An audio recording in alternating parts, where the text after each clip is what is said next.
আহ, তো চলেন সবার প্রথমে সবচেয়ে মুখরোচক আলোচনা, আর্জেন্টিনা ভার্সেস, এখন তো সুইজারল্যান্ড। না, আমরা লাস্ট যে ম্যাচটা হইলো আর কি, ইজিপ্ট। যেটা নিয়ে সবাই, ও, ইজিপ্ট, সরি ইজিপ্ট, ইজিপ্ট। 3-2, হ্যাঁ। So ball Enayet, how is your opinion? মানুষজন তো রেফারিকে গালিগালাজ করে ফাটাই আমি বলতেছে, গোলকিপার প্রশংসা একদম পুরো ভেসে যাচ্ছে। What's your take? Ah, two star. আমি আমি আমি এটা নিয়ে কিচ্ছু বলবো না।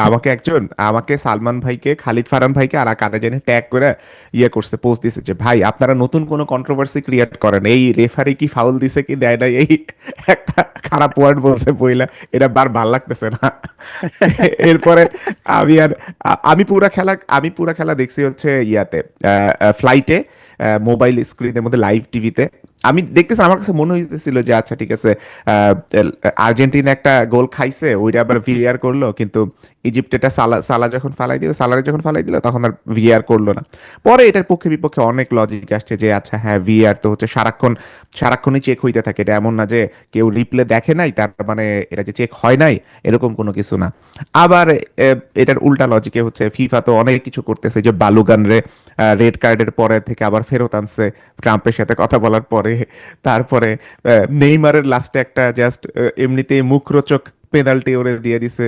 এরকম বহুত মানে বলতেছে যে সবকিছু রিগড, সবকিছু সবকিছু আসলে স্ক্রিপ্টেড। এখন এখন আসলে আমি আর্জেন্টাইন সাপোর্টার হিসেবে এখন সবকিছু মাইনা নিতেছি আপাতত, কোনো কিছু এগেইনস্টে যাই নাই। যেদিন এগেইনস্টে যাবে ওই দিন আবার আমি ঠিক শুরু আছে, করবো সেই দিন পাওয়া যাবে জ্বালাময় ক্যাম্পেইন। বক্তব্য। সাদমানের কি মতামত? ফার্মিয়া বলেন। সাদমানের পিছনে অতিরিক্ত গাছ দেখা যাচ্ছে, আজকে নতুন গাছ আছে। অতিরিক্ত বন গাছ, জঙ্গল।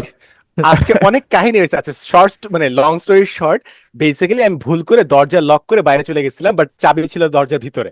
সো আমি ফার্স্টে আধা ঘন্টা 1 ঘন্টা আমি ইউটিউব ভিডিও দেখছি কেমনে দরজা লক ওপেন করতে হয়। তারপর আমি ডাকছি লকস্মিথকে, লকস্মিথও দেখি ইউটিউবের ভিডিও দেখে কাজ করতেছে, মানে দেখে নাই, ওই সেম কাজ করতেছে। একটা বাটন পাওয়া যায়, অনেকক্ষণ ঘাটাঘাটি করার পর বললো স্যার এটা ভাঙা লাগবে। তারপর আমরা ভেঙে ঢুকলাম ঢুকে। সো এইটা হচ্ছে আজকের কাহিনী। ওকে। এবং তার আগে পাসপোর্ট আমার খুঁজে পাচ্ছিলাম না। সেই পাসপোর্ট খুঁজতে যায় পুরা রুম আমি মাথায় তুলছি, তাই এটা হাইড করার জন্য আমার কাছে মনে হয় এই গাছগুলা খুব ভালো কাজ করতেছে। Nice, that's nice. The back story. আজকে সুন্দর প্রচুর জিনিস লাগতেছে। নিয়ে ভালো আলোচনা আছে। Thank you so much for appreciating. আজকে অনেক জিনিসপত্র নিয়ে আলাপ আলোচনা আছে, বা তার আগে একটা ছোট্ট জিনিস জাস্ট মেনশন করে রাখি। সেটা হচ্ছে, আচ্ছা ঠিক আছে, না এটা নামে এটা মেনশন না করাটাই ভালো হবে। যদি কনভারসেশন টোনে আসে যায় তাহলে আমরা বলবো না ওকে। টপিক আর কি।